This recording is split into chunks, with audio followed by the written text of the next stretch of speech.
Oi, Fábio, tudo bem? Olá, boa noite, Maria Emília, tudo bem? Tudo certo. Então tá, gente, bem-vindos à nossa live. Estou com HPV agora.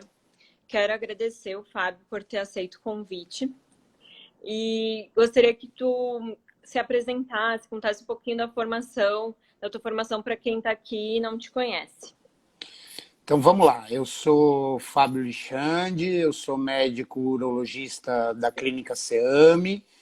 Minha formação médica foi feita na Faculdade de Ciências Médicas de Santos e minha residência de cirurgia geral e de urologia foram feitas no Hospital Santa Marcelina em Itaquera. Agora conta um pouco de você pra gente, Maria Emília. Isso, eu sou médica ginecologista, também atendo no CEAME. Eu fiz minha faculdade na Universidade Federal do Rio Grande do Sul, em Porto Alegre. Depois fiz residência em ginecologia e obstetrícia no Hospital Fêmea, também em Porto Alegre. Depois eu fiz uroginecologia no Pérola Baito. Depois eu fiz uma outra especialização em patologia do trato genital inferior, que é voltada para colposcopia, HPV na Unifesp. E depois eu fiz endoscopia ginecológica, mais voltada para o exame de esteroscopia no Secomse, também em São Paulo. Muito bem. Então tá. Gente, então assim, a gente recebeu muitas dúvidas. Quero até agradecer a quem enviou sua dúvida. A gente vai tentar responder o máximo de dúvidas possíveis nesse prazo de 1 hora, que é o tempo da live. Se sobrar tempo, a gente responde outras que eventualmente apareçam no chat também. Certo. Muito bem. Então vamos lá. Vou fazer a primeira pergunta aqui que chegou para a gente, Maria Emília. O que significa HPV? Então, HPV é uma sigla para papilomavírus humano, que é um vírus, que é uma doença sexualmente transmissível. Tudo bem. Vou fazer a próxima. Quantos tipos de HPV existem? Muitos. Existem muitos estudos, mas esse número varia entre 150 e 200 subtipos diferentes de HPV, onde mais ou menos 40 afetam a genitália, tanto masculina quanto feminina. Vou fazer a próxima pergunta aqui. Quais as lesões por HPV? Então, o HPV ele pode se manifestar com lesão clínica e subclínica, que a gente chama. As clínicas é o que a gente consegue ver, então pode ser as verrugas, que são os condilomas, né, nos genitais, e pode ter as lesões subclínicas, que a gente só acaba identificando quando vai fazer, que nem o exame ginecológico, o Papa Nicolau da alterado, e deve fazer uma colposcopia e identifica neoplasia intraepitelial, que são lesões que têm potencial de evoluir para câncer. Perfeito. Isso acontece em vários locais, tanto no colo, quanto na vagina, quanto na vulva, que é a parte de fora da genitália feminina, quanto no ânus, quanto no pênis. Perfeito. Deixa eu ver. Qual a relação do HPV e câncer? A relação entre a infestação por HPV e os cânceres uroginecológicos, os cânceres de reto e os cânceres de orofaringe é muito forte. A gente sabe que, falando do câncer de colo de útero e o câncer uterino, 70% deles são causados pelo HPV-16 e HPV-18. Né? Além disso, cânceres de vulva, cânceres de vagina, cânceres de pênis, cânceres do canal anal e os cânceres de orofaringe, que englobam a boca e a garganta. Isso aí. Quais os tipos de HPV que podem causar câncer? Existem 13 tipos de HPV que são considerados oncogênicos ou de alto risco oncológico. Os dois principais, e é importante a gente frisar isso, porque esses dois eles estão englobados na vacina quadrivalente, são os HPV subtipo 16 e subtipo 18. Como a gente falou, esses dois subtipos causam 70% de todos os cânceres de colo de útero. Então, a importância da vacinação contra o HPV para tentar evitar todos esses tipos de cânceres. Isso aí. Vamos lá. O Relação... HPV, ele causa câncer no útero depois de quanto tempo da contaminação, Maria Emília? Então, o HPV está relacionado ao câncer de colo de útero, porque existe também o câncer de endométrio que não tem relação com o HPV. A história natural do câncer de colo de útero é de 10 a 20 anos, então é mais assim, uma lesão não tratada, esse seria mais ou menos o tempo que demora para evoluir para câncer. Claro que existem exceções a regras, tem pessoas que acabam desenvolvendo bem menos tempo do que isso, mas em geral demora de 10 a 20 anos na maioria dos casos, na maioria das vezes, né? Certo. Vamos lá, mais uma aqui. Quais as formas de contágio do HPV? Então, o HPV é uma doença sexualmente transmissível, então é o contato da mucosa oral, então tanto genitália oral, sexo vaginal, sexo anal. Não existe comprovação científica que fomites, ou seja, toalha, sabonete compartilhado, possa transmitir o HPV. Por mais que tenha se encontrado vírus em sabonete e tal, não deu para provar que isso transmite. Então, o que a gente sabe até hoje é que é uma doença sexualmente transmissível, é forma sexual a transmissão. Deixa eu ver. Perfeito. O preservativo evita o HPV em 100%? Infelizmente, não. E aí, mais uma vez, a gente volta a salientar a importância da vacina. Porque a gente sabe que o preservativo não cobre toda a genitália, né? Então, o preservativo vai cobrir a grande maioria do corpo peniano, glande, mas a parte pubiana e a parte do escroto não são cobertas pelo preservativo. E o preservativo feminino também não cobre todas as partes da genitália feminina. Então, infelizmente, o preservativo não consegue evitar o HPV em 100% das vezes. Exato. Ele é importante para outras doenças sexualmente transmissíveis, que nem o HIV, sífilis, hepatite, mas para o HPV não é 100%, né? Perfeito. Eu vi uma pergunta que entrou aqui, que é qual médico deve procurar para saber se tem o HPV? No caso de uma mulher, vai procurar um ginecologista, no caso de um homem, vai procurar o urologista. Perfeito. É isso aí. Né? Vamos lá. Além da infecção pelo HPV, há outros fatores que aumentam o risco de uma mulher desenvolver o câncer do colo do útero? Sim. Então, tem situações que diminuem a imunidade. Então, o cigarro é uma delas. Pacientes que são imunocomprometidas, que nem que tem HIV ou uso crônico de corticoides, também é outra fator de imunossupressão. Existem alguns estudos que falam em anticoncepcional oral, só que isso é algo muito controverso, porque o que pode acontecer é que as mulheres que usam anticoncepcional oral, por ela estar protegida para não engravidar, ela pode acabar não usando preservativo e se expondo mais ao HPV. Então, promiscuidade também é um outro fator de risco. Maria Emília, apareceu uma questão interessante aqui. Estão perguntando se ter HPV significa que a pessoa terá câncer no colo do útero ou essa pessoa pode conviver com isso o resto da vida sem desenvolver um câncer? Então, a grande maioria das pessoas, assim, 80% da população, em algum momento da sua vida, vai ter contato com HPV. A grande maioria não desenvolve lesão, é uma infecção transitória. O que é isso? Ela se contamina com HPV e acaba eliminando esse vírus, clareando a infecção. O problema é quando esse HPV é persistente, ele continua. O mais comum é o quê? A pessoa começa a se expor ao vírus ali por volta dos 20 anos, né? Começa a ter relação sexual, enfim. Até os 25 anos, a chance dessa infecção ser transitória é maior. Depois dos 30, aumenta a chance dessa infecção ficar permanente. E daí que começa a aumentar o risco de câncer de colo de útero, principalmente. Perfeito. Então tá, acho que agora é minha, né? Deixa eu ver aqui, só aqui. Fatores, quais exames podem ser feitos para diagnóstico do HPV? Então vamos lá. A gente inicia com o exame clínico, né? Examinando a genitália, lembrando que o exame tem que ser um exame completo, a gente tem que avaliar a região pubiana, o prepúcio, a glande, o escroto e a região perianal no homem, e toda a genitália feminina, a vagina e o colo de útero na mulher.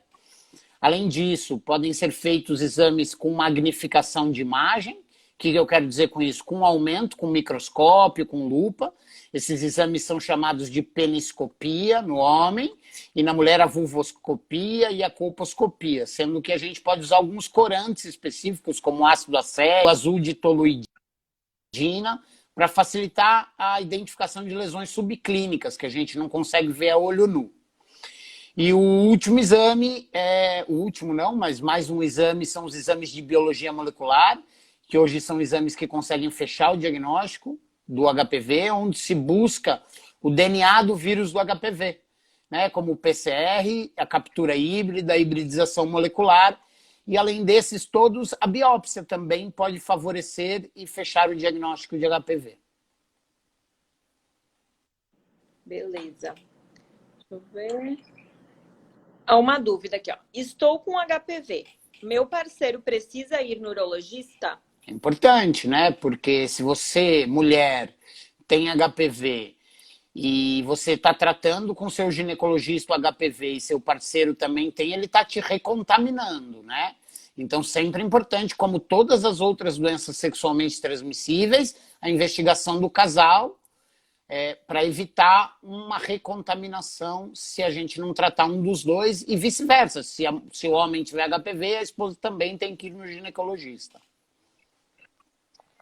Aquela coisa, às vezes a pessoa tem condiloma e não melhora, é porque o parceiro tem e não está tratando e daí entra num ciclo que não melhora mesmo. Perfeito, né? A recontaminação, né? Qual exame ele precisa fazer? Primeiro, exame clínico, como a gente falou, né? Então a gente vai procurar as lesões que são as verrugas, né? Os condilomas. Se a gente não achar nada, a gente pode partir ou para uma peniscopia ou direto até para uma captura híbrida. Hoje a gente considera o ideal até fazer as duas juntas, né? A captura híbrida associada à peniscopia para a descoberta das lesões subclínicas. Ótimo. Tem uma aqui. Qual o tratamento para infecção pelo HPV? Então, não existe, né? Ainda não inventaram um tratamento para infecção pelo HPV. Ele é um vírus e não existe. O que existe é o tratamento das lesões que ele causa. Mas para infecção, o que a gente recomenda é melhorar a imunidade, basicamente. Vamos lá. Quais as formas de tratamento das lesões causadas pelo HPV no homem? Então vamos lá. Primeiro que a gente tem que deixar claro que muitas vezes a lesão pode desaparecer espontaneamente, né? Então a própria imunidade do paciente pode combater essa lesão. Quando isso não acontece, existem inúmeros tipos de tratamento, desde os tratamentos abrasivos, com a podofilina, com ácido tricloracético, que a gente chama de ATA. Existe o 5-fluorouracil, que pode ser usado também. Existe a cauterização cirúrgica, né? O ATA e a podofilina são considerados cauterização química. Existe a cauterização cirúrgica, que é ir para o centro cirúrgico e retirar a lesão e cauterizar com bisturi elétrico. Existe a crioterapia, que é tratamento por congelação das lesões. E outra coisa que a gente muitas vezes usa no tratamento ou no pós-tratamento é o uso de imunomoduladores, que são cremes que podem ser usados no pênis para aumentar a imunidade do paciente contra o HPV. E o principal é o imiquimod. Vamos lá. Qual a vantagem do laser no tratamento das lesões causadas pelo HPV na mulher? Então, assim, o laser ele pode ser usado tanto para os condilomas. Aqui a vantagem nos condilomas é que ele não deixa cicatriz, não deixa mancha, né? Então, que é retirada cirúrgica, uma cauterização cirúrgica pode deixar uma cicatriz, o ATA pode deixar uma mancha, o laser, então, tem essa vantagem da excelente cicatrização que ele tem. Já no colo, qual que é a grande vantagem? Tem mulheres até os 25 anos com lesão de alto grau, principalmente entre 21 e 25, que a recomendação do protocolo do Ministério da Saúde é tratar com um tratamento destrutivo. Então, o laser é um tratamento destrutivo, diferente da conização, que vai retirar um pedaço do colo do útero, e isso pode aumentar o risco de trabalho de parto prematuro numa gestação futura. O laser tem essa vantagem. Também o laser é padrão ouro de tratamento para neoplasia intraepitelial de vagina. Então, as lesões de alto grau na vagina, o ideal é fazer laser. Por quê? Porque a vagina é um lugar que sangra muito, então o risco de complicação num procedimento cirúrgico é maior. Com o laser, esse risco é menor, não tem esse risco de sangramento, né? Porque a gente não atinge, assim, a camada que sangra. Então, essa é outra vantagem do laser. Homens podem tomar a vacina? Não só podem, como devem, né? O homem é o fator que pode levar à contaminação da mulher, né? Então, hoje o protocolo do Ministério da Saúde brasileiro é de que a vacinação nos homens seja feita dos 11 aos 14 anos, né? E ressaltando sempre a importância que o timing ideal da vacina é antes da primeira relação sexual. Por isso essa idade de 11 a 14 anos. Porque a gente gostaria que a vacina fosse administrada antes do paciente ter o contato com o HPV. Né? Feita em 2 doses, uma agora e uma em 6 meses. A vacina quadrivalente, que ela vai proteger dos HPV subtipos 6 e 11, que são subtipos que principalmente formam os condilomas, e o 16 e o 18, que são os subtipos ligados ao câncer. Além das crianças, a gente pode vacinar pacientes HIV e pacientes imunossuprimidos, transplantados até os 26 anos de idade. Ótimo. A próxima pergunta que era, a partir de que idade o homem pode tomar a vacina? Que tu já acabou respondendo, isso aí, né? A partir dos 11. A partir dos 11 anos. Vamos lá? E até que idade o homem pode vacinar? Hoje em dia considera-se 26, mas existem muitos estudos sugerindo aumentar essa idade até 45 anos. Mas hoje considera-se até os 26 anos. Vamos lá. Quando o exame de captura híbrida ou PCR dá inconclusivo, significa que eu tenho HPV?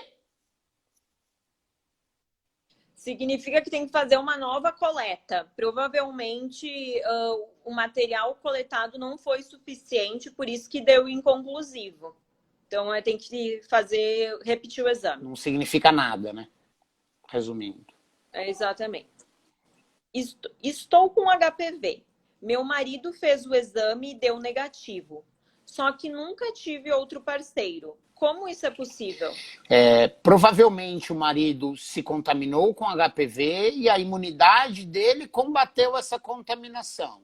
Então, neste momento, ele não tem lesão HPV no pênis. Isso não quer dizer que ele não tem HPV no organismo, porque, como a gente já falou, o HPV não tem cura.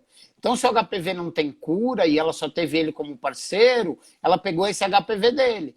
Mas, diferente do HPV dela, que o organismo não conseguiu que a imunidade dele eliminasse a lesão e a gente achou por exame esse HPV, no parceiro o corpo eliminou, como a maioria das vezes acontece. Por isso que nesse momento no exame não foi achado HPV. Isso não quer dizer que não tenha vindo dele. Ótimo.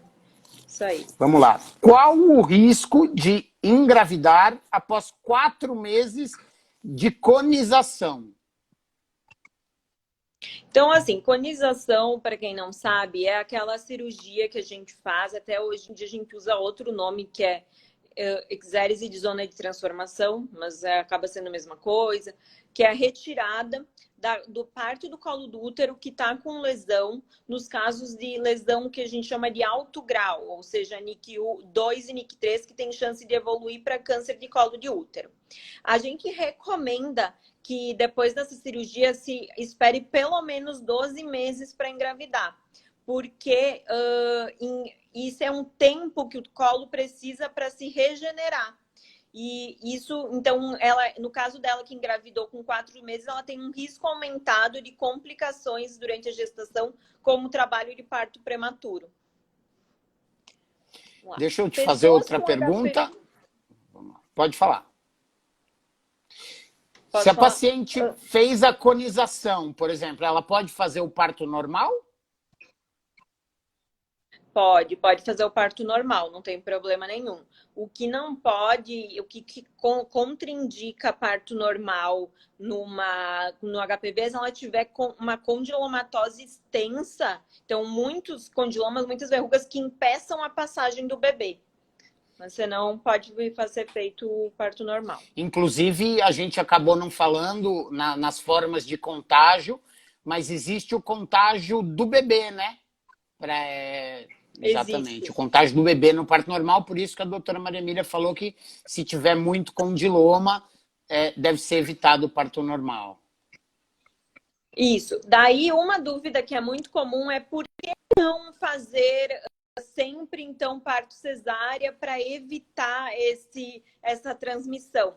Porque o HPV já pode estar no líquido amniótico, então o fato de fazer uma cesárea não vai evitar que haja essa transmissão mãe e bebê. Então, por isso que a indicação atualmente é só se ela tem uma condilomatose extensa que possa atrapalhar o trabalho de parto mesmo. Perfeito. Vamos, acho que agora é minha vez. Pessoas com HPV podem tomar vacina?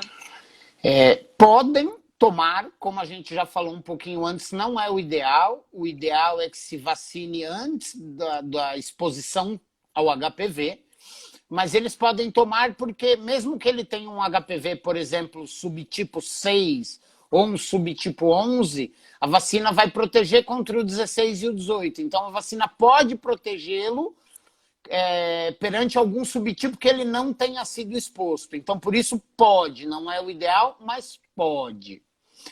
Tem duas questões aqui na interação, eu vou fazer para você. Quais os cuidados... Deixa eu só fazer um comentário dessa questão da vacina, né? Qual que é uma outra vantagem de vacinar pessoas que já tiveram lesão? Por exemplo, eu já fiz um cone por NIC 1, NIC 2 ou NIC 3, uma lesão de oculto grau. Vale a pena eu vacinar? Vale, por quê? Porque isso diminui recidiva de lesão.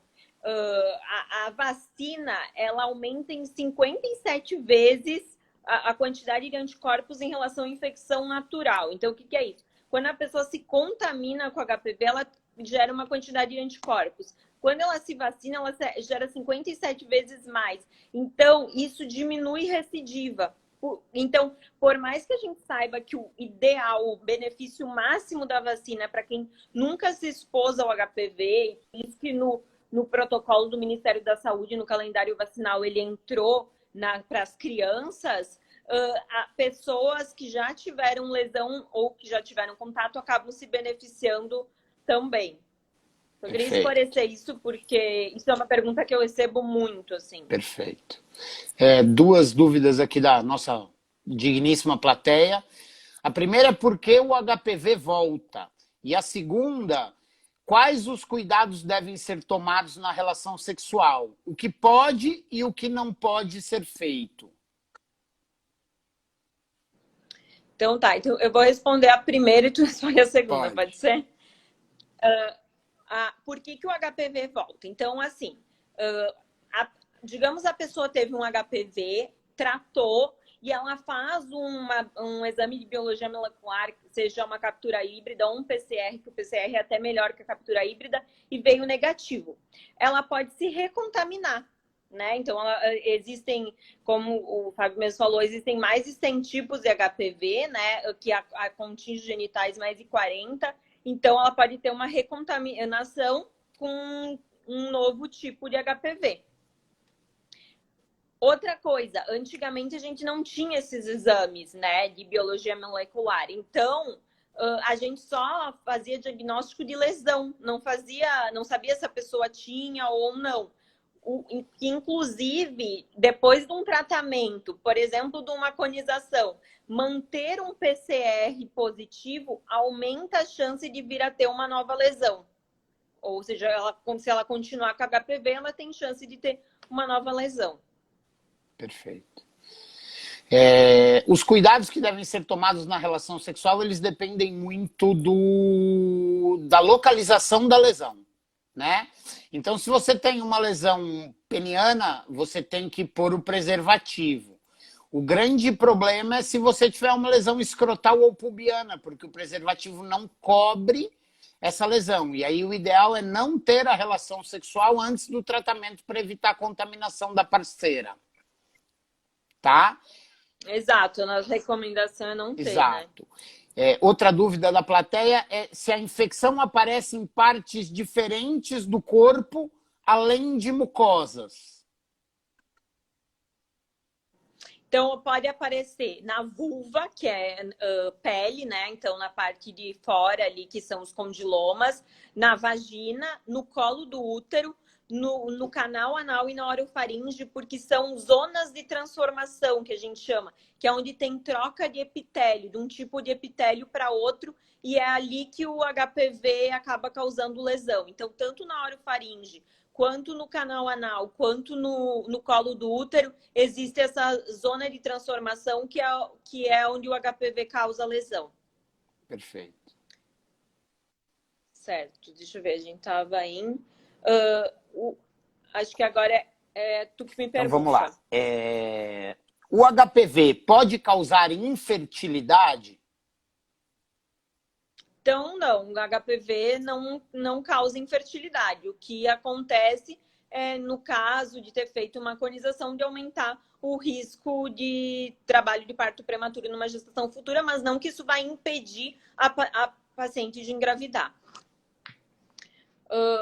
Mesmo tomando a vacina, corro algum risco de pegar HPV?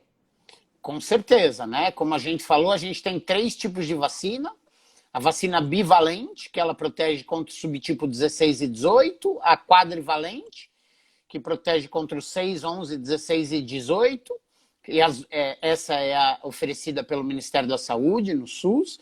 E temos a nonavalente, que protege contra 9 subtipos, e essa é só na rede privada. Mas, como a gente falou, protege contra 2, 4 ou 9 tipos, e nós temos mais de 150 tipos, existe o risco, mesmo tomando a vacina, de você ter a contaminação pelo HPV. A vacina protege dos tipos mais comuns, que causam condiloma, e dos tipos com maior prevalência de causa de câncer. Mas, mesmo assim, existe o risco de contaminação pelos subtipos que não constam na vacina. Eu vou fazer uma perguntinha para você, aqui da nossa plateia, como é uma plateia rotativa, apesar da gente já ter falado, estão perguntando se é verdade que o preservativo masculino não protege totalmente contra o HPV. É verdade, porque por exemplo, a pessoa tem uma lesão, um monte pubiano, isso não vai ficar coberto pelo preservativo. Então, áreas que não são cobertas pelo preservativo, como com o contato, né, é a forma que transmite. Então, o preservativo ele ajuda, mas ele não é 100% para evitar o contágio do HPV. Perfeito. Mesmo, esse eu já perguntei. Agora é a tua vez, acho. Então vamos lá. De perguntar. Quem já teve HPV no colo do útero e cauterizou, pode desenvolver HPV no canal anal? Então, pode, tá? Inclusive, essa é uma recomendação que mais da Sociedade de EPTG, de Patologia do Trato Genital Inferior, que quando a gente tem uma lesão de alto grau no colo do útero, ou seja, um NIC2, um NIC3, que são lesões que têm maior potencial para evoluir para câncer, ou uma NIVA2, que é na vagina, a gente investiga o canal anal, a gente faz essa investigação com citopatológico, então, ou seja, é como se fosse um preventivo, só que do canal anal. E se tiver alteração nesse exame, daí a gente encaminha a paciente para anoscopia, porque sim, existe esse risco. Ótimo. Vou perguntar mais uma aqui da plateia, da Raça em Arquitetura. Mas se eu não tiver nenhuma lesão aparente e fizer sexo oral, eu posso transmitir, pode ser transmitido o HPV mesmo sem lesão visível a olho nu? Se a pessoa tem HPV, ela pode transmitir, Exato. né? Ela pode ter uma lesão subclínica, que a gente não veja a olho nu, e ela pode transmitir no sexo oral, sexo vaginal ou sexo anal, mesmo sem a gente a olho nu ver nenhuma lesão, né? A outra pergunta aqui da Repetri Souza, eu posso ter HPV e...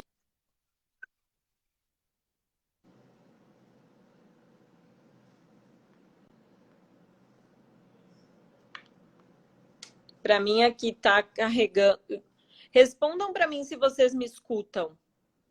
Porque para mim o áudio aqui do Fábio Voltou, saiu. vamos lá.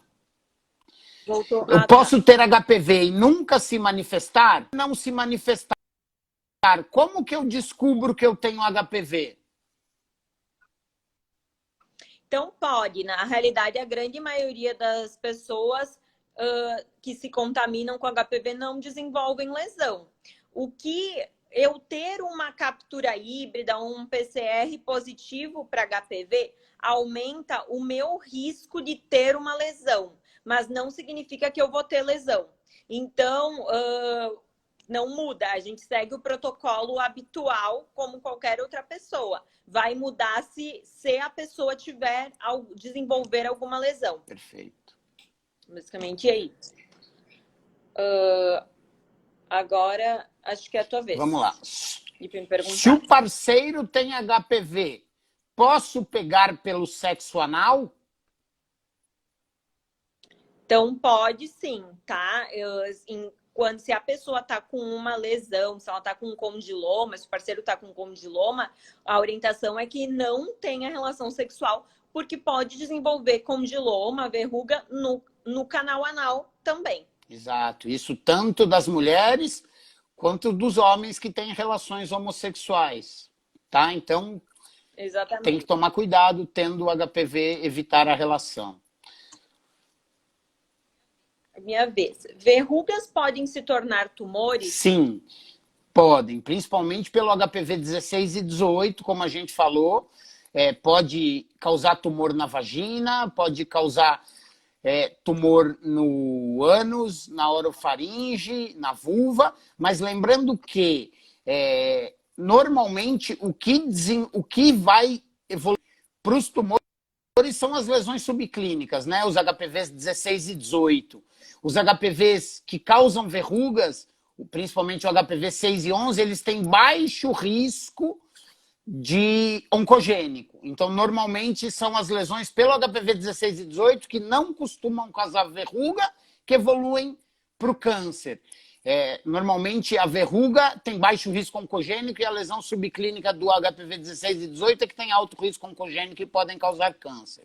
Mas a gente pode ter a contaminação simultânea, né? Então, eu tenho um HPV 6 ou 11 que me fez uma verruga e eu também tenho um 16 e 18 que pode evoluir para um câncer. Vamos lá, é minha vez exato. agora. A verruga é baixo risco oncogênico. Então, exato, ela não vira câncer. Isso. A verruga não vira câncer. São HPVs diferentes, só que às vezes as pessoas, é muito comum terem os dois tipos, né? Perfeito. Tanto o alto risco quanto o baixo risco. Perfeito. Mais uma perguntinha aqui. Verrugas nas mãos são causadas pelo HPV? Então, são causadas por HPV, só que é um HPV que não... diferente da região genital. É outro tipo de HPV que não infecta a região genital. Então, uma verruga na mão não vai causar um condiloma, que é uma verruga na região genital. Perfeito. HPV tem cura? Como a gente já comentou aí nessa live, o HPV não tem cura. nem tratamento, né? Então, um paciente que se contaminar pelo HPV, ele vai ter HPV o resto da vida. E isso é uma das causas da lesão voltar, né? O que a gente pode curar é a lesão causada pelo HPV, o condiloma ou a lesão subclínica, mas o HPV, o vírus HPV, como outros vírus, não tem cura. Exato. O que pode acontecer é a pessoa clarear a infecção. Ela teve e ela ficou negativa. Isso pode acontecer. Agora, a gente dá um remédio para tratar esse HPV, assim, tô com HPV, vou te dar um remédio para ele curar, para ele desaparecer. Isso não existe. O que existe é a tua imunidade curar esse HPV, negativar esse HPV. Isso sim, né? Que são duas coisas diferentes. Perfeito. Acho que isso aí, vamos lá. Eu tenho duas perguntas aqui. Uma é assim, é da Bit Camargo. Quem pega um tipo de HPV fica mais suscetível a pegar outros tipos de HPV? O que pode acontecer, não é que fica mais suscetível, é que numa mesma exposição pode acabar se contaminando com mais de um subtipo, tá? Então, por isso que não é raro a gente achar uma captura híbrida para HPV de alto risco e baixo risco, os dois positivo, ou vir num exame de PCR mais do que um tipo de HPV positivo. É isso que pode acontecer. E lembrando que também, assim, se ela já pegou um tipo de HPV, provavelmente é porque ela não usa o preservativo. E só por isso já se aumenta o risco a pegar outros tipos de HPV, né? Então, apesar da gente saber que o preservativo não protege 100%, a gente tem que ressaltar a importância do uso do preservativo para diminuir a chance da contaminação do HPV. Exatamente. Acho que é a tua vez de me perguntar. Mulheres que já tiveram relação sexual, mas estão há mais de 10 anos sem ter relação, precisam fazer exame preventivo? Então, sim, uma vez que a mulher já teve relação sexual, ela vai fazer exame preventivo, né? O Papa Nicolau, o pré-câncer, como qualquer outra mulher. Tá? E o protocolo do Ministério da Saúde é que ela vai fazer esse exame até os 64 anos, se não tiver nenhum exame alterado. Então, tanto com todos os exames normais, com 64 anos pode parar de fazer. Perfeito. Tenho mais uma aqui, que seria... Você até já comentou, mas eu queria debater isso um pouco mais. Quando parar de fazer o exame preventivo? Eu acho isso, a gente também, para o câncer de próstata tem isso, mas tem outras coisas que influem, né, Maria Emília? Às vezes tem que parar com 64, mas conversando, o pai dela viveu até os 95, a mãe até os 100, e às vezes a gente acaba não levando tão à risca essas datas de idade e tudo, né? Isso, o protocolo do Ministério é para a população em geral. O que a gente faz é individualizar. Por exemplo, uma mulher teve um novo parceiro, começou um novo relacionamento, essa mulher está em risco. Então, essa mulher vai continuar fazendo o preventivo mesmo depois de 64 anos.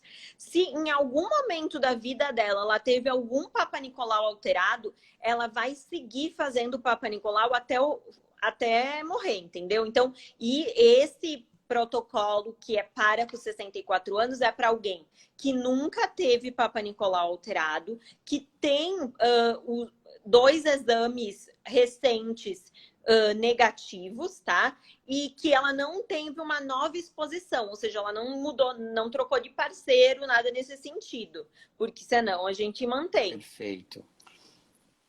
Tem mais uma pergunta aqui, a gente já comentou alguma coisa, mas é uma pergunta muito comum de consultório, então eu acho que vale a pena a gente bater nessa tecla. A Repetri Souza está perguntando, gente, se eu usar o banheiro de pessoas contaminadas com HPV, eu posso pegar o HPV no banheiro, numa privada, numa toalha, como você comentou antes, etc.?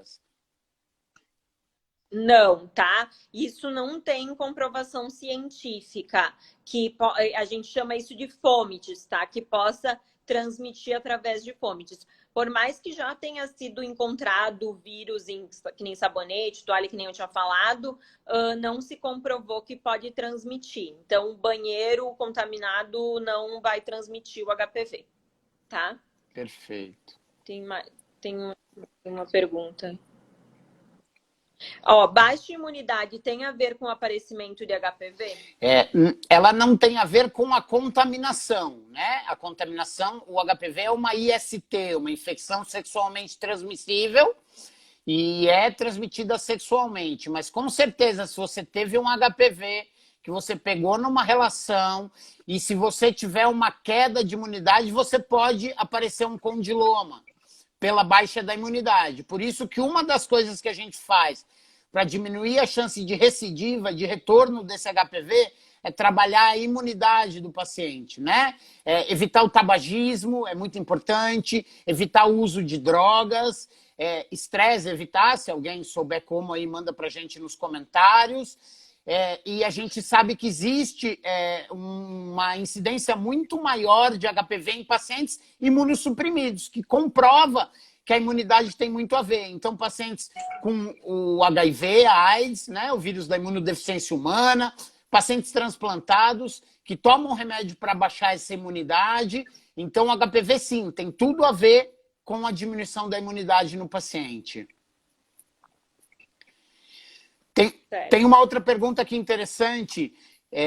Se existe uma quantidade certa de doses da vacina para imunização. E a gente sabe que na criança é diferente do adulto também, né, Maria Emília? Então, assim, ó, o protocolo são 3 doses. Por que que no SUS são 2 doses? Porque se mostrou que vacinar uma criança, que é a faixa etária do Ministério da Saúde, com 2 doses, ela desenvolve mais anticorpo do que vacinar um adulto com 3 doses. Então, essa é a justificativa pela qual o Ministério da Saúde colocou 2 doses e não 3 doses. Então, por mais que nos outros países sejam 3 doses, essa justificativa é ok por causa desse estudo que mostra essa imunidade que a criança, essa capacidade que a criança tem de desenvolver mais anticorpo do que o adulto. Agora, se vacinar um adulto, são sempre 3 doses, tá? Isso é importante por quê? Porque a vacina quadrivalente a gente dá até os 45 anos, falando das mulheres, e a bivalente, que é só para 16 e 18, que são os tipos de alto risco congênito, não tem faixa etária limite. Acho que tem mais uma dúvida para mim ali, né? Da nossa. Vamos lá. Como as mulheres podem se prevenir do câncer do colo do útero? Então, assim, tendo relação sexual segura, o preservativo, por mais que ele não seja 100%, ele ajuda. Evitando a promiscuidade e fazendo o preventivo do colo do útero, que o protocolo do Ministério da Saúde é que seja a partir dos 25 anos, a gente acaba individualizando muito isso, né? O câncer de colo do útero é um câncer altamente prevalente e que tem prevenção. Então, o Papa Nicolau, hoje em dia a gente tem também o PCR e a captura híbrida que nos ajudam a identificar as pessoas que têm um risco maior, porque como a gente sabe que 99,9% dos casos de câncer de colo de útero estão relacionados com HPV, se a pessoa não tem HPV, não tem como ela desenvolver câncer. Então, a gente consegue identificar essas pessoas que têm um risco maior de desenvolver câncer de colo de útero. Eu quero fazer uma pergunta para você, porque eu não sei qual a sua experiência, mas na minha experiência, o brasileiro ainda tem uma resistência muito grande a essa vacina do HPV. Então, a minha pergunta para você é, a vacina é segura? A vacina é segura, tem muito mito de reação da vacina, mas a vacina é extremamente segura, não tem por que não vacinar, tá? E o benefício é muito grande. O benefício principal da vacina é para quem nunca se expôs. Agora, o que a gente tem visto é que ela tem sido associada inclusive para colaborar, melhorar a imunidade das pessoas que já tiveram lesão, para evitar que surjam novas lesões. Porque, como a gente falou, como o HPV ele não tem um remédio que eu possa dar para tratar a infecção pelo HPV, o que eu trato é a lesão e melhorar a imunidade. Quanto melhor estiver a imunidade dessa pessoa, menor é a chance de desenvolver novas lesões, ter recidiva de lesão. Por isso também a questão dos imunocomprometidos, a gente nota, por exemplo, pessoas com HIV, quando que elas desenvolvem lesão pelo HPV? Quando elas não estão usando os antirretrovirais, não estão fazendo o tratamento, e daí que a imunidade baixa acaba desenvolvendo lesão. Perfeito. Tem mais algumas dúvidas aqui. Eu tenho HPV e estou me relacionando com um parceiro que não tem. Necessariamente, em algum momento, eu vou passar HPV para ele? Sim, se a pessoa tem HPV e tá tendo relação, ela vai transmitir. Aqui tem uma outra pergunta que acaba sendo complementar a essa. Se tenho sintomas de HPV, eu posso transmitir para outra pessoa? Se a gente considerar que o sintoma é um condiloma, sim, né? Como é uma infecção sexualmente transmissível, se você não usar o preservativo ou tiver com o condiloma lá, a chance de transmissão é muito alta, não é difícil passar. E diferentemente do HIV, da hepatite, você não precisa ter contato com o sêmen ou com o sangue. Então, só o contato pele-pele ou pele-mucosa já pode transmitir esse HPV. Então, sim, se você tem o condiloma e tiver relação, vai transmitir esse HPV. Ótimo. Então tá, eu quero deixar assim uma mensagem final, né? Então o HPV ele é a doença sexualmente transmissível mais prevalente que existe, né? 80% da população em algum momento vai ter contato. As lesões têm tratamento, então por isso que tem que procurar fazer o exame periódico, né? Tanto do preventivo, que é aquele exame que a mulher faz todo ano, que ajuda a identificar essas lesões precursoras, e tratando essas lesões, a chance de evoluir para o câncer é nula, né? Se ela for diagnosticada e tratada. E com os condilomas também existe tratamento, e não é para evitar ter relação com condiloma, porque isso vai transmitir para outras pessoas. Quer comentar alguma coisa? Fábio? Eu acho que é muito importante a gente falar da vacina. Nos meninos de 11 a 14 anos, eu tenho visto muito poucos vacinados, né? Hoje, a criançada vem iniciando a vida sexual cada vez mais. Então, eu quero reforçar a importância da vacina nas meninas e a importância da vacina nos meninos. Eu acho que sem a vacina a gente vai correr o risco do câncer do colo do útero, principalmente, fora os outros cânceres, com uma mortalidade muito grande aqui no Brasil. E uma última dúvida que surgiu aqui, Maria Emília, tenho HPV, posso doar sangue? Sim, pode doar sangue, tá? O HPV é transmissão sexual, então por isso que não existe uma investigação de se a pessoa está com HPV ou não para doar sangue. Então não tem problema. Perfeito, gente. Gente, muito obrigado para quem participou da nossa live. A nossa live está chegando ao fim, até porque já está esgotando o tempo. Se sobrou alguma outra dúvida, comenta lá no post da nossa live, que a gente vai tentar ao máximo responder. Muito obrigada. Tchau, Fábio. gente. Bom resto de feriado aí. Vamos se cuidar e vacinar a criançada. Tchau. Tchau.